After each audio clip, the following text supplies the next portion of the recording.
ওম শান্তি। প্রত্যেক জন্মের ভবিষ্যৎ আলাদা আলাদা হবে, বদলে যাবে। বাবা বলছেন সৃষ্টিকে এখন বদলাতেই থাকছে, পুরানো থেকে নতুন। ভগবান কিভাবে বানাচ্ছে এটা কেউ জানে না।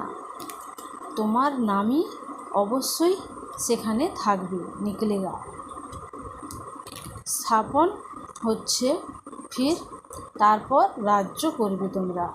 বিনাশ তো হবেই অবশ্যই। বাবা বলছেন একদিকে নতুন দুনিয়া আর একদিকে পুরনো দুনিয়া।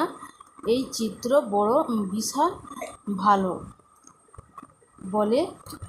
বলেও যে ব্রহ্মা বাবা দ্বারা স্থাপনা হবে আর শঙ্কর দ্বারা বিনাশ। কিন্তু কেউ এটা বুঝতে পারে না। মুখ্য চিত্র কি আছে? ত্রিমূর্তি। উঁচুর থেকে উঁচু কিন্তু এক শিব বাবা। ওম শান্তি।